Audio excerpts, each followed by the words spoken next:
जो हमारा टॉपिक है इवैल्यूएशन ऑफ सिम्टम्स, ठीक है। थ्योरी में भी ये बहुत ज़्यादा पूछा जाता है एंड वाइवा में भी काफ़ी ज़्यादा इसके क्वेश्चंस भी आते हैं। एआईए पीजीटीज में भी इस रिलेटेड कुछ क्वेश्चंस पूछे जाते हैं। तो पहले देखते हैं हम सिम्टम्स का इवैल्यूएशन क्या होता है। अभी हमने क्या पढ़ा था लास्ट लेक्चर्स में, केस टेकिंग, ठीक है, जो कि 83 से लेके 104 एफोरिज्म तक था।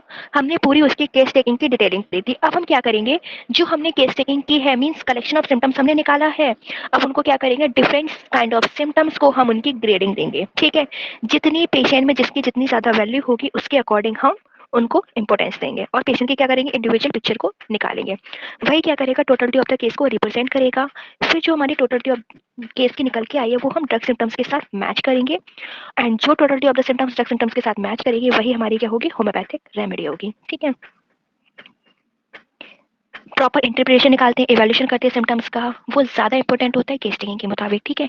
केस टेकिंग में हम क्या करते हैं, पेशेंट का एक मास डाटा कलेक्ट करते हैं, उसको कंसोल करेंगे या फिर उसकी चीज़ों को हम पता लगाने की कोशिश करेंगे, वो भी हमारे लिए इंपॉर्टेंट है। बट हमें इंटरप्रिटेशंस निकालना है या कौन से सिम्टम्स को हमें ज़्यादा वैल्यू देनी है उसको भी हमें ध्यान में रखना है, ठीक है। जैसे कि कॉमन पेकुलर सिम्टम्स होते हैं तो उसको भी हमें अलग अलग तरीके से डिफ्रेंशिएट करना है एंड जो भी करेक्टरिस्टिक सिम्टम्स होगा या इंडिविजुअलिस्टिक सिम्टम्स होगा वो क्या करेगा, रेमेडी को करेक्टराइज करेगा या उसके अकॉर्डिंग ही हमारी इंडिकेटेड रेमेडी निकल के आएगी।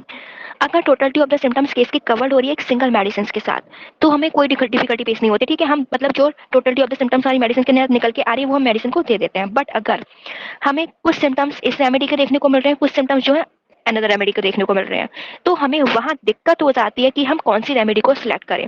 उन केसेस में हमें इवैल्यूएशन ऑफ सिम्टम्स करना जरूरी होता है या जो मोस्ट इंपोर्टेंट सिम्टम्स होते हैं या जिसको हम ज्यादा वैल्यू दे सकते हैं उसको हमें फाइंड आउट करना है, ठीक है, और उसी के बेसिस पे प्रिस्क्रिप्शन देना होगा। तो evaluation of symptoms can prove to be continually challenging job requiring constant alertness, जिसमें हमें मतलब फिजिशियन को क्या होना होगा, अलर्ट होना होगा और फिजिशियन को हर एक पेशेंट के पार्ट्स पे ध्यान देना होगा। जैसे जैसे पेशेंट अपनी डिटेलिंग देता जा रहा है और क्योंकि वो काफ़ी सारे सिम्टम्स देते हैं तो हमें सभी सिम्टम्स को डालना वो हमारे लिए इक्वली इंपॉर्टेंट नहीं होते हैं। तो फिजिशियन को ये पता होना चाहिए कि कौन से सिम्टम्स उसके ज़्यादा इंपॉर्टेंट हैं या कौन से सिम्टम्स हमें इग्नोर करने हैं, ठीक है। तो ये अगर जो अच्छा प्रिस्क्राइबर होता है वो इस चीज़ के बारे में उसको अच्छी नॉलेज होती है, सक्सेसफुल होता है जो इवैल्यूएशन ऑफ सिम्टम्स कर सके। सेकंड थिंग, डिफरेंट मेथड्स होते हैं इवैल्यूएशन ऑफ सिम्टम्स के। First one is Hahnemannian method, second one is Kentian method, Garth Boericke method and Boenninghausen का मेथड। तो सबसे पहले देखेंगे हैनिमैन सर का मेथड। हैनिमैन सर की date of birth and death क्या है, 1755 से लेकर 1843 एंड जो फादर ऑफ होम्योपैथी है वो डॉक्टर सैमुअल हैनिमैन सर हैं। इनके अकॉर्डिंग सिम्टम्स को, कोई भी सिम्टम्स होते हैं पेशेंट के तो उनको दो भागों में डिवाइड किया गया है। First one is general symptom, second one is uncommon symptom. Uncommon ही क्या होता है, हमारा पेकुलर सिम्टम होता है, ठीक है। हैनिमैन सर ने पेशेंट को इंडिविजुअलाइज किया है टोटलिटी ऑफ द सिम्टम्स के थ्रू और सिम्टम्स को टू पार्ट्स में क्लासिफाई किया है, जनरल सिम्टम और अनकॉमन सिम्टम। अब हैनिमैन सर का जो जनरल सिम्टम है वो कैंट सर का कॉमन सिम्टम से इक्वल होता है, ठीक। Hahnemannian concept of general symptoms equal to Kentian concept of common symptoms. And जो हैनिमैन सर का जो जनरल सिम्टम्स होता है वो क्या होता है, मैनी डिसीज के लिए कॉमन, जैसे कि हर एक केस में हमें हेडेक देखने को मिलता है या जितनी भी हमने ड्रग्स रेमेडीज पढ़ी हुई हों तो सभी में headache as a general common देखने को मिल जाता है, ठीक है। तो वो हमारा क्या हुआ, ये डिसीज का भी कॉमन सिम्टम हुआ प्लस ड्रग का भी एक कॉमन सिम्टम हुआ। या लॉस ऑफ एपेटाइट नहीं, diarrhoea, fever, loss of appetite भी, हेडेक, स्वेट, कफ, ये सभी चीज क्या होंगी, हमारी जनरल सिम्टम्स होंगे। या हम बात करें मीजल्स के केसेस में, हमें पता है जो रैशेस होते हैं वो कॉमन सिम्टम है एज अ डिसीज के, ठीक। या किसी का यूट्रस प्रोलैप्स कर गया तो उसमें हमें देखने को मिलेगा कि वेयरिंग डाउन सेंसेशन होना ही होना है। विनर प्रोलैप्स ऑफ यूट्रस की वेयरिंग डाउन सेंसेशन देखने को मिल रहा है तो वो चीज स्पेकुलर हुई हमें, ठीक है। या चेस्ट में निमोनिया की कंडीशन है तो वहां पे स्टिचिंग पेन देखने को मिल रहा है। तो ये चीज क्या हुई हमारी, हैनिमैन सर की जनरल सिम्टम और कैंट सर की कॉमन सिम्टम इक्वल होते हैं, जो कि मैनी डिसीज के लिए कॉमन हो या फिर ड्रग के लिए कॉमन हो। अब जो जनरल सिम्टम्स हैं वो क्या वैल्यू रखते हैं हमारे लिए, ये जो सिम्टम्स होते हैं वो केवल डायग्नोसिस पर्पज के लिए होते हैं कि हमें डिसीज की डायग्नोसिस करना है। हमारी होम्योपैथी का सिलेक्शन ये सिम्टम्स नहीं कराते हैं, या होम्योपैथी में ये केवल पैलेटिव रिलीफ के लिए होते हैं, जैसे कि हम आपको रेयर रेमेडीज पढ़ाते हैं, ठीक है। तो वो जो कंडीशंस होती हैं वहाँ हमें as a sphere of action जहाँ उसके लिए पर्टिकुलर जो थ्रैप्स देखने को मिल रहे हैं वो इस चीज का काम कर सकती है। अनकॉमन सिम्टम्स क्या हुए, जो पेशेंट के पेकुलर सिम्टम्स हुए, ठीक है, या अनएक्सप्लेनेबल पैराडॉक्सिकल सिम्टम्स। जो कि हमें इंडिकेटेड करेगा, पेशेंट को इंडिविजुअलाइज करेगा और सिम्टम्स को हमें डिफाइन करेगा एक इंडिकेटेड रेमेडी की तरफ। कौन से सिम्टम्स, जैसे कि हमें पता है 2 पर्सन कभी भी सिमिलर नहीं होते, चाहे वो हेल्थी स्टेट में हो या डिसीज स्टेट में हो। हर एक मैन की एक यूनिक क्वालिटी होती है और एक यूनिक इंडिविजुअलिटी होती है। उसके रिएक्शन सेम डिसीज को लेके वो भी उसके वैरी करते हैं। जैसे कुछ पेशेंट होते हैं हाई फीवर को लेके उनको अनकवरिंग करना पसंद नहीं होता, या फिर ड्रॉपसी के साथ थर्स्टी देखने को मिल रहा है, पाल्पिटेशन एक्सर्शन से उसको आराम मिल रहा है, या कोराइजा की कंडीशन को कोल्ड बाथिंग से रिलीफ हो रहा है। इवन इसको जब वर्निंग होती है वो भी हीट से रिलीफ मिलता है। ठीक है, तो ये जो हमारे हुए ये एज अ अनकॉमन सिम्टम हो गया, पेकुलर सिम्टम हुए, जो कि पेशेंट को क्या करेंगे, इंडिविजुअलाइज करेंगे। और जो अनकॉमन है पेकुलर सिम्टम्स होते हैं वही क्या कराएगा, हमारे केस की तरफ मतलब होम्योपैथिक रेमेडी का सिलेक्शन कराता है। नेक्स्ट मेथड है बोनिंग हसन सर का मेथड। बोनिंग हसन सर 1785 से लेकर 1864 और ये ग्रेट जर्नलिस्ट हैं। इनके अकॉर्डिंग सिम्टम्स को कंप्लीट सिम्टम्स बनाया गया है, जैसे कि सिम्टम्स की लोकेशन होनी चाहिए, सेंसेशन होनी चाहिए, और मोडेलिटीज, किस कंडीशन से पेशेंट की कंडीशन एग्रवेट हो रही है और किससे पेशेंट को आराम मिल रहा है, प्लस उसके कंकमिटेंट। ठीक है, वोनिंग हसन सर ने जब भी सिम्टम्स को लेके बात की है तो हमेशा कंप्लीट सिम्टम्स को लेके बात की है, कि आपके पास अगर कोई भी सिम्टम्स आ रहा है, जैसे कि हेडक का ही वाला कोई पेशेंट आ रहा है, तो आपको हेडक की लोकेशन पता होनी चाहिए कि जो हेडक हो रहा है वो कौन से पार्ट में हो रहा है, फोरहेड में हेडक हो रहा है या ऑक्सीपिट में, वर्टेक्स में, कहीं पे भी हेडक हो रहा है। ठीक है, लोकेशन। फिर सेंसेशन की किस टाइप का पेशेंट को फील हो रहा है, चाहे वो थ्रॉबिंग टाइप का सेंसेशन हो रहा है, पल्सेशन देखने को मिल रहा है, स्टिचिंग पेन देखने को मिल रहा है, तो इस टाइप का हमें सेंसेशन पेशेंट से पूछना होता है। प्लस उससे ये पूछते हैं कि अच्छा आप ये बताइए, आपको जो सिर दर्द है वो किस चीज से बढ़ता है, धूप में जाने से बढ़ता है या काम करने से बढ़ता है। तो ये तो चीज हो गई आपकी एग्रीवेशन की। फिर हम उसका एम्बुलेशन पूछते हैं कि आपको आराम किस चीज से मिलता है। ठीक है, फिर जो कंकोमिटेंट सिम्टम का मेन सिम्टम्स के साथ कोई भी लेना देना नहीं होता, मीन्स कोई भी रिलेशन नहीं होता, बट वो उसके मेन सिम्टम्स के साथ देखने को मिलता है। ठीक है, तो कंकोमिटेंट सिम्टम्स मतलब वोनिंग हसन सर ने भी कंकोमिटेंट सिम्टम्स को इक्वली इंपॉर्टेंस दिया है और उन्होंने इंक्लूड भी किया है अपनी टोटलिटी में। He says that the concomitant symptoms is to be the totality what the condition of the aggravation और amelioration is to the single symptom.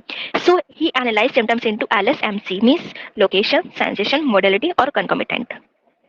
Full picture of disease को हमें समझने के लिए वोनिंग हसन सर ने 7 तरीके बताए हैं, जिनको नाम दिया है उन्होंने क्विज, क्विड, यूबीआई, क्यूएस ऑक्सिलर, कर, कमांडो एंड क्वांडो। जिसमें कर हमें पता होना चाहिए कॉज ऑफ द डिसीज होता है, या condor time of the modalities देखने को मिलती है। ठीक है, जो क्विज होता है वो पर्सनालिटी ऑफ द डिसीज को बताता है, इंडिविजुअलिटी को बताता है। क्विड मींस क्या होता है, डिसीज, उसका नेचर, की जो डिसीज है उसका नेचर क्या है, उसकी पेकुलरिटी क्या देखने को मिल रही है। यूबीआई में डिसीज की स्टेट क्या है। क्यूबस ऑक्सिलिकस, उसके साथ साथ हमें कौन से अकम्पनिंग सिम्टम्स देखने को मिल रहे हैं। तो ये जो कंडीशंस होती है वो बोनिंग हसन सर ने क्लासिफाई किया है इन सिम्टम्स को। ठीक है, अब बोनिंग हसन सर का प्रैक्टिकल एनालिसिस क्या है। सबसे पहले एपिगैस्ट्रियम में पेन हो रहा है तो ये क्या हो गया, उनका लोकेशन हो गया। या फिर हाइपोगैस्ट्रियम में हो गया तो कौन सी साइड पे, राइट साइड पे हो रहा है, लेफ्ट साइड पे, तो वो चीज हमारी लोकेशन हो गई। पुलिंग सेंसेशन हो गया। ठीक है, तो इस टाइप का पेशेंट को फील हो रहा है कि जो उसको पेन हो रहा है वो इस टाइप का देखने को मिल रहा है। हैमरिंग टाइप का सेंसेशन होता है या फिर सोर पेन देखने को मिल रहा है कि अंदर से पेशेंट को काफी ज्यादा बुरे सेंसेशन हो रहा है। ठीक है, या इनकैसिलेटेड फ्लैटस, वो एक कंप्लेंट हो गई कि उसकी जो फ्लैटस है वो ऑब्स्ट्रक्ट कर गई है। फिर एग्रीवेट ऑन लाइन मींस ये एग्रीवेशन मोडालिटी है। Aggravation on the right side वो भी एग्रीवेशन मोडालिटी है, तो ये चीज जो है एग्रीवेशन को शो कर रहे हैं। फिर कुछ उन्होंने एम्बुलेशन को लेकर बात की है।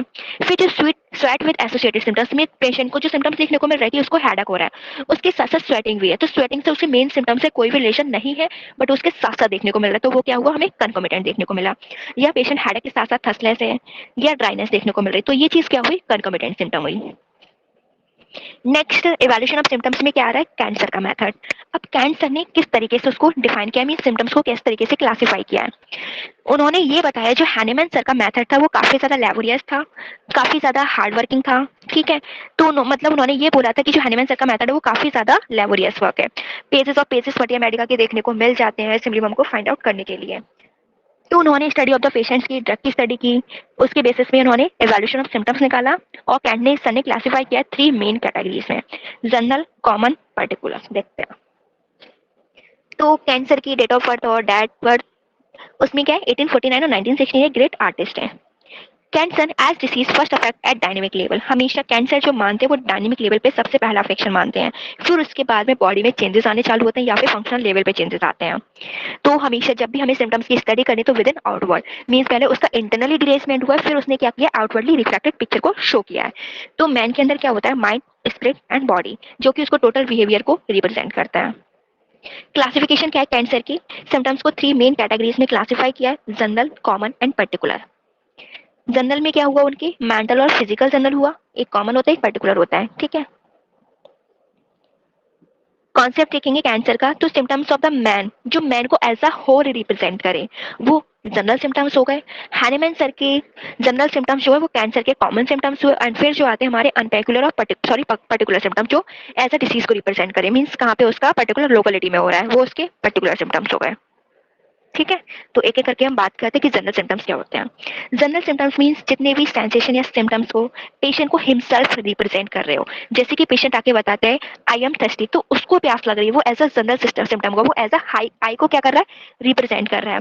तो जहां पर भी प्रोनाउंस हो जाए आई वर्ड को लेके या हिमसेल्फ रिलेटेड, तो वहां वो जनरल सिम्टम हो जाता है। जैसे कि आई एम वीक, तो वो पतला है, उसका कोई ऑर्गन का पार्ट पतला नहीं है, ठीक है, वो ठीक है, थिन है, सॉरी। तो ये जो सिम्टम्स होते हैं पेशेंट को एज अ होल कवर करते हैं। और जनरल सिम्टम्स को भी क्लासिफाई किया गया मेंटल सिम्टम्स और फिजिकल जनरल सिम्टम्स। जैसे कि आप लोग जानते हैं जो जनरल सिम्टम्स होते हैं वो पेशेंट को एज अ होल कवर कर रहे हैं, तो इनकी हायर वैल्यू होती है देन द पर्टिकुलर सिम्टम्स या कॉमन सिम्टम्स। तो जितने ज्यादा हायर जनरल सिम्टम्स देखने को मिलेंगे उसी के अकॉर्डिंग हमारी जो रेमेडी होगी वो प्रॉपर एक्यूरेट और सिमिलम निकल के आएगा। ठीक। Mental symptoms out of the general, the symptoms of the first grade are, if well marked, the mental symptoms which brings out the finest state of the differentiated between man and man, which refers to the patient as a whole. Means जितने भी mental symptoms होते हैं वो reflect करते हैं inner self को, ठीक है, उसके बिहेवियर को बताते हैं। आपको पता है ना, आप जब देखते हो पेशेंट को तो ऐसा मेंटल सिम्टम्स को लेके बोलते हो कि उसका बिहेवियर ऐसा है कि वो काफी ज्यादा जिद्दी है, झगड़ालू है, काफी ज्यादा पेशेंस लेवल है, या हाइपर एक्टिव है, या इंडोलेंट की कंडीशन, वो उसको क्या रिप्रेजेंट कर रहा है, उसके इनर सेल्फ को रिप्रेजेंट कर रहा है, उसके बिहेवियर को रिप्रेजेंट कर रहा है। ठीक है, तो ये जितने भी मैन के डिफरेंट एक्शन होते हैं या फिर मैन टू मैन हम जब डिफरेंशिएशन करते हैं तो ये फाइनल स्टेट ये डिफरेंशिएट कर सकता है। ठीक, और ये टॉप मोस्ट प्रायोरिटी के होते हैं। Even among the mental symptoms, there are various rank and consequently they vary greatly in their value. All the symptoms of the will and affection, जितने भी अब इसमें भी जो होती है मेंटल सिम्टम्स को भी क्लासिफाई किया गया है। देखो, among the mental symptoms जिसमें फर्स्ट जो होता है विल एंड इमोशंस, मीन सबसे ज्यादा जो विल एंड इमोशंस होते हैं उनको ज्यादा वैल्यू दी जाती है, जैसे कि लव, हेट, कोई भी इमोशंस जैसे कि suicidal tendency, loathing of life, lascivious, ये क्या कर रहा है, उसकी इच्छा शक्ति को रिप्रेजेंट कर रहा है, उसका विल या जो पार्ट उसके इमोशन से रिलेटेड है, मीन्स ठीक है, तो वो चीज हमारे विल को रिप्रेजेंट कर रहा है। Jealousy, suspicious, obsessiveness, depression, loquacity, weeping, laughing, impatient, वो as a will and emotions होते हैं। सेकंड ग्रेड में क्या होता है, इंटेलेक्ट और अंडरस्टैंडिंग, मीन्स उसके डिलीरियम, जो आप लोग पढ़ते हो डिलीरियम, हालुसिनेशन की पेशेंट को ऐसा भ्रम हो रहा है कि उसको ऐसा सेंसेशन देखने को मिल रहा है, ठीक है, या वहां कुछ है, अंडर द चेयर उसके चूहे दौड़ रहे हैं, तो वो उसका क्या हुआ, डिलीरियम हुआ। Mental confusion, loss of time sense, तो वो हमारा सेकंड ग्रेड में आता है। थर्ड ग्रेड में क्या होगा, उसके मतलब मेमोरी के सिम्टम्स, जो भी हमारी कंसंट्रेशन पावर होती है या फॉरगेटफुल, एब्सेंट माइंडेड, तो वो चीज हमारी कहाँ होती है, इंटेलेक्ट लेवल पे रिप्रेजेंट करती है। ठीक है, तो जब भी हमें मेंटल सिम्टम्स पे देखने को मिल रहे हैं तो कैंट सर ने उसको भी तीन पार्ट्स में क्लासिफाई किया गया है, विल एंड इमोशंस, इंटेलेक्ट और अंडरस्टैंडिंग, सॉरी, इसमें जो लिखा है ना उसमें सबसे पहले जो मानना वो अंडरस्टैंडिंग को मानना और थर्ड वन जो मानना वो इंटेलेक्ट को मानना। ठीक है, कहीं कहीं बुक में अलग अलग दे रखा है। तो first grade will and emotion, second grade जो होती है understanding, and third grade is intellect. ठीक, तो उनके अकॉर्डिंग ही हमें क्लासिफाई देना या फिर उनके अकॉर्डिंग हमें इंपोर्टेंस देना होगा कोई भी सिम्टम्स को। व्हाट इज विल, अब विल क्या होती है, why doctor Kent gives high importance to will, या फिर डॉक्टर कैंट सर ने विल सिम्टम्स को इतना ज्यादा इंपोर्टेंस क्यों दिया है। विल क्या होती है, पावर ऑफ डिटर्मिनेशन। ठीक है, जब भी हम कोई चीज करने जाते हैं या फिर कुछ भी हम रिप्रेजेंट करते हैं एज अ इमोशन से शो कर रहे हैं, वो हमारा डिटर्मिनेशन होगा या विल पावर होगी। फाइनल एक्शन या फिर वो भी क्या करती है, ह्यूमन एक्टिविटीज पे डिपेंड करती है। In Organon aphorism number 9 master Hahnemann sir ने क्या लिखा है, so that our indwelling reason gifted mind, जो हमारा मतलब माइंड जो हमें गिफ्ट मिला है, can freely employ these living organism for higher purpose of our existence, वो क्या कर सकता है, हमारी जो भी एक्सिस्टेंस का हमें हायर पर्पस होता है या फिर जो भी हमारी ड्यूटी दी गई है उसको फुलफिल कर सकता है। अब ये भी दो पार्ट्स में, इंटरनल विल और एक्सटर्नल विल। ठीक, इमोशंस क्या होते हैं, इमोशंस मीन्स जो अपनी अंदर की फीलिंग्स होती हैं या पैशंस, एक्सट्रीम ऑफ फीलिंग्स, और जब हमारी फीलिंग्स सब ज्यादा बढ़ जाती हैं तो उसको बोलते हैं प्लेजर या पेन, फिर वो क्या होती है, लव और हेट में एंड करती है। विल क्या होता है, some of the symptoms are so fixed, so true and so deeply rooted in the patient that these have made concrete pillars in the field of mind. जैसे कि कुछ सिम्टम्स जो होते हैं वो फिक्स होते हैं या डीपली रूटेड होते हैं पेशेंट में, कि उस बंदे को देखो वो कितना गुस्सा करता है, वो कितना चिड़चिड़ा हो जाता है, या झगड़ालू टाइप का है, या उसको मतलब किसी चीज से कोई भी मतलब ही नहीं है, वो चीज क्या होगा, हमारी फिक्स करेक्ट उस पेशेंट में हमें कंटिन्यू देखने को मिल ही रहे हैं।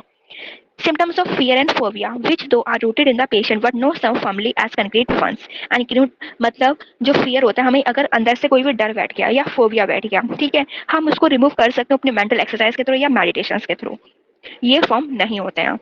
ये जो हो गया हमारा कंपोज्ड विल हो गया, ठीक है। थर्ड वन क्या हो गया, disturbing instinct of suicidal judicial will, ठीक है, मींस लाइफ प्रिजर्वेशन, जैसे कि लव हेट अपनी लाइफ से या फिर सुसाइडल टेंडेंसी देखने को मिल रही है, या सोशल इंस्टिंक्ट में डिस्टर्बेंसेस मींस होमिसाइडल टेंडेंसी।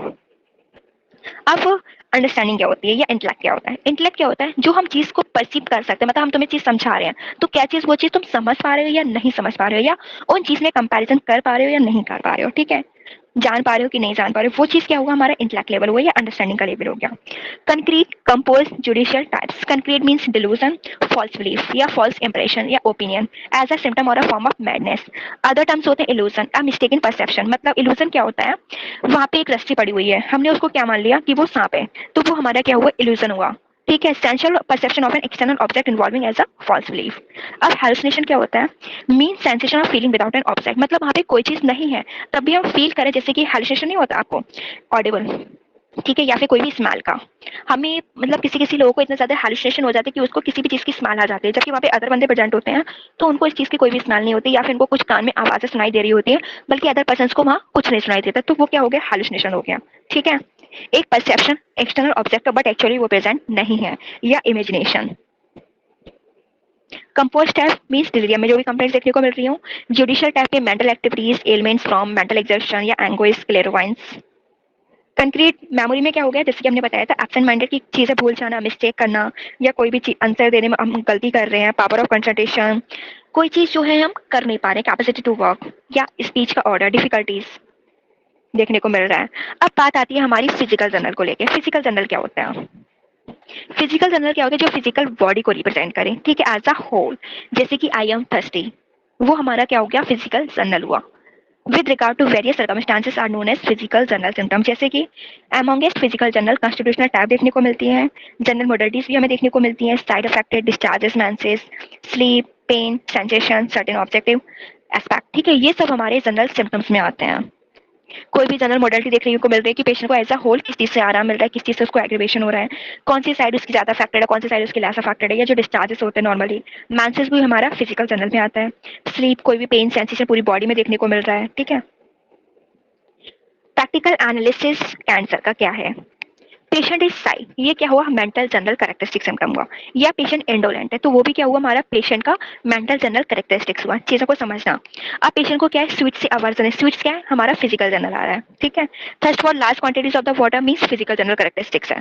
या desire for spicy highly season food, तो ये भी हमें क्या देखने को मिला, फिजिकल जनरल कैरेक्टरिस्टिक्स। या पेन हो रहा है लैग में, वो भी रात में, और उसको आराम मिल रहा है रविंग से, ये क्या हुआ, पर्टिकुलर कैरेक्टरिस्टिक्स मींस एक तो दर्द हो रहा है रात में, रात एक स्पेसिफिक टाइम हो गया ना कि उसको रात में ही दर्द हो रहा है, प्लस उसको आराम जो मिल रहा है रविंग से मिल रहा है, तो ये भी क्या हुआ, कैरेक्टरिस्टिक तो हुआ। पर्टिकुलर क्यों, क्योंकि लैग में पेन हो रहा है, कि एक पार्ट को रिप्रेजेंट कर रहा है, तो इट मींस ये पर्टिकुलर है बट कैरेक्टरिस्टिक्स है।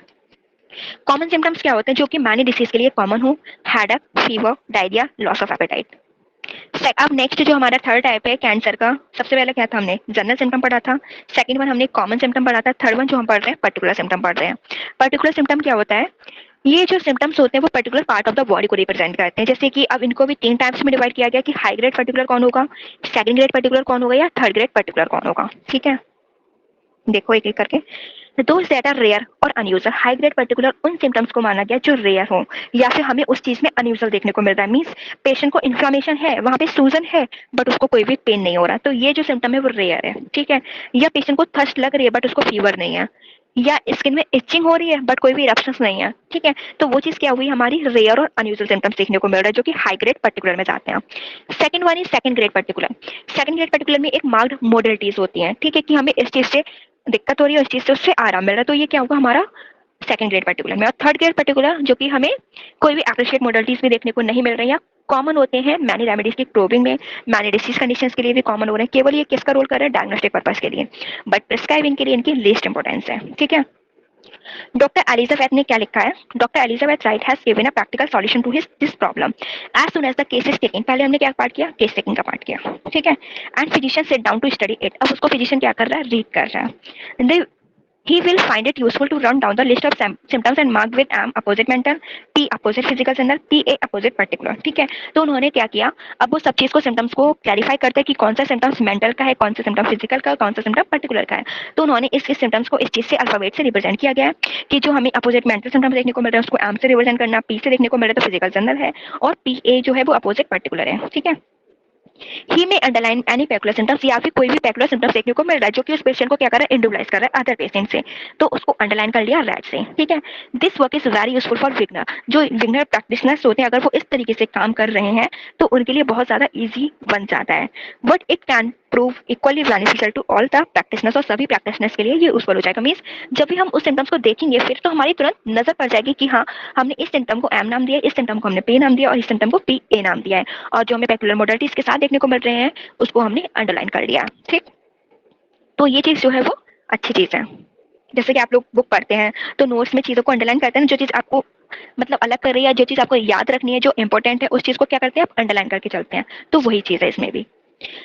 Evaluation of symptoms of medicine based on the principle that is proving, reproving and clinical verification। जो भी हमारी evaluation किया गया symptoms का वो proving के बेस पे, फिर उसको reproving किया गया, फिर उसका clinical verification किया गया, उसके according होता है। The value of symptoms of medicine is divided into 3 grade। अब symptoms को 3 grade में divide किया गया, first, second and third। Common symptoms and particular symptoms भी डिवाइडेड किया गया सेम 3 डिग्री में। ठीक है, और सिम्टम्स को जो ग्रेडेशन किया गया है वो ड्रग प्रूविंग के दौरान किया गया। किस किस फैक्टर्स पे डिटरमाइन करते हैं? सबसे पहले हम सिम्टम्स देखो देखते हैं, मतलब एक हमने सिम्टम उठाया तो उसको देखेंगे कि ड्रग प्रूविंग के दौरान हमें देखने को मिला है कि नहीं मिला है।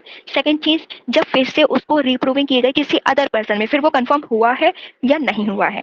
थर्ड वन इज, अगर कोई पेशेंट हमारा उस सिम्टम को लेके आ रहा है तो हमने एज अ क्लिनिकली उस मेडिसिन को सिलेक्शन दिया है तो वो उस चीज को आराम कर रही है या नहीं कर रही है, वो चीज क्या हुआ, वेरिफिकेशन अपॉन द सिक।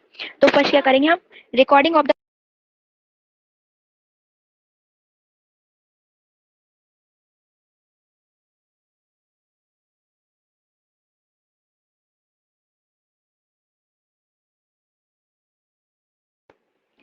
तो फिर अभी हम क्या पढ़े, हाँ अभी म्यूट कर रखा था वो हमने। तो हम जब भी ग्रेडिंग करते हैं सिम्टम्स को वो 3 ग्रेड्स में करते हैं, मतलब 3 उनका क्राइटेरिया होता है कि किस किस चीज में हमें उनको ग्रेडिंग देनी है। ठीक है, सबसे पहले हम सिम्टम्स की रिकॉर्डिंग करेंगे ड्रग प्रूविंग के बेस पे कि हमने पहली बार किसी एक पर्सन पर ड्रग प्रूविंग की तो उस दौरान हमें वो सिम्टम देखने को मिल रहा है या नहीं मिल रहा है। सेकंड वन इज, फिर हमने उसको क्या किया, रीप्रूव करने की कोशिश की, तो उस दौरान हमें कंफर्मेशन मिल रहा है या नहीं मिल रहा है। ठीक है, थर्ड वन इज, जब हमारे पास पेशेंट आया उस चीज को लेके तो वो क्या सिम्टम उस चीज को ठीक कर पा रहा है वो मेडिसिन या नहीं कर पा रही है। ठीक है, तो इस चीज से हमारा क्या होता है, ग्रेडिंग होती है। फर्स्ट ग्रेड में फर्स्ट ग्रेड सिम्टम्स वो होते हैं जो सभी मेजॉरिटी ऑफ द प्रूवर्स में देखने को मिले। ठीक है, मतलब काफी सारे प्रूविंग हुई, सभी प्रूवर्स में वो सिम्टम्स हमें देखने को मिल रहा है, या फिर से हमने उस चीज को रिप्रूव किया अलग अलग चीजों में या फिर अलग अलग तरीके से, रिप्रूविंग में भी हमें कंफर्मेशन देखने को मिल रही है। प्लस जब हमारे पास पेशेंट आया, क्लिनिकली सिक पर्सन आया तो हमने उसको क्लिनिकली दिया वो मेडिसिन और उसमें भी वो क्या कर रहा है, वेरीफाई हो रहा है, तो वो हमारा क्या हुआ, फर्स्ट ग्रेड का सिम्टम हुआ। सेकंड ग्रेड का सिम्टम्स कौन से होंगे, जो फ्यू ऑफ द प्रूवर्स में देखने को मिल रहा है, मतलब कुछ ही प्रूवर्स में देखने को मिल रहे हैं, बट जब हमने उसकी रिप्रूविंग की तो भी कंफर्मिंग हो रहे हैं, बट क्लिनिकली वो अकेजनली वेरीफाइड हो रहा है, मतलब कभी कभी वो उस चीज को ठीक कर दे रही है या कभी कभी उस चीज को ठीक नहीं कर रही है।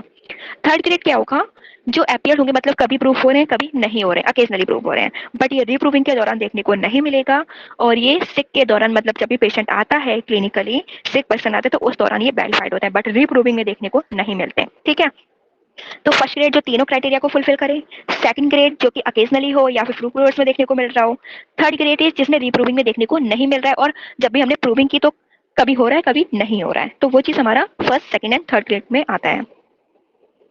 अब जो हमारा फर्स्ट वन हमने पढ़ लिया हैनिमन सर का मेथड। ठीक है, उनमें दो सिम्टम्स को क्लासिफाई किया गया था, जनरल सिम्टम और कॉमन, सॉरी अनकॉमन। ठीक है, जनरल और अनकॉमन।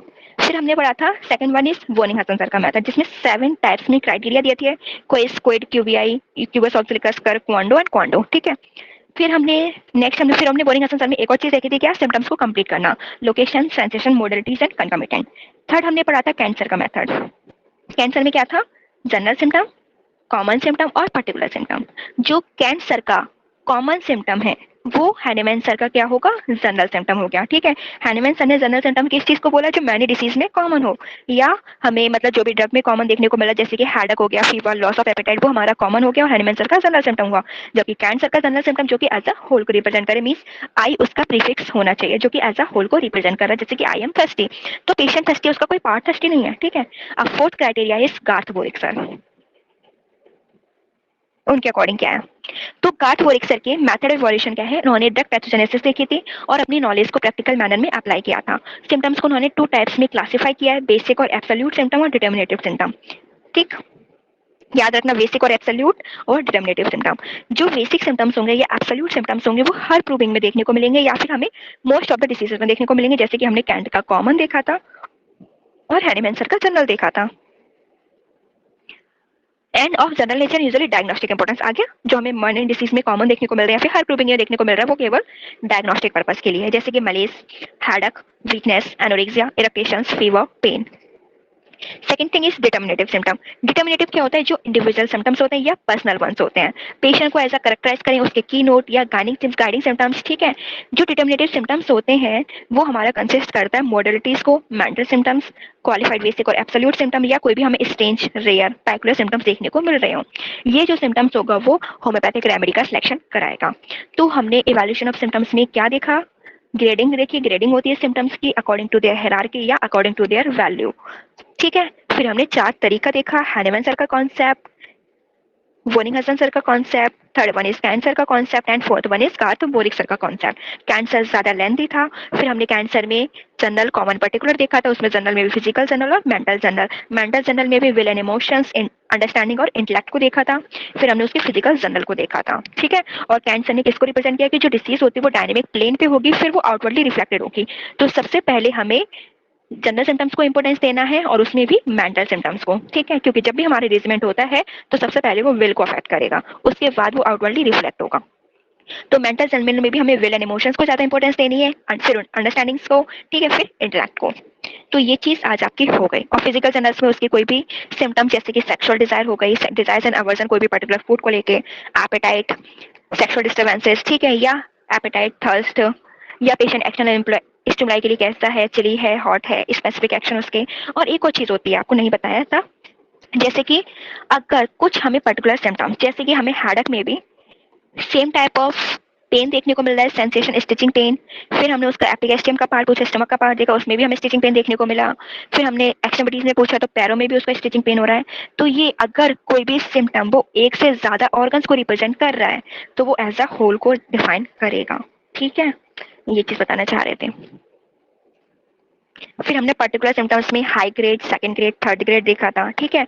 उनके बेसिस पे हमने कुछ, जो हाई ग्रेड था वो रेयर और अनयूजुअल, सेकंड ग्रेड जिसमें मार्क्ड मॉडलिटीज देखने को मिल रही थी, और थर्ड ग्रेड जो कॉमन थी।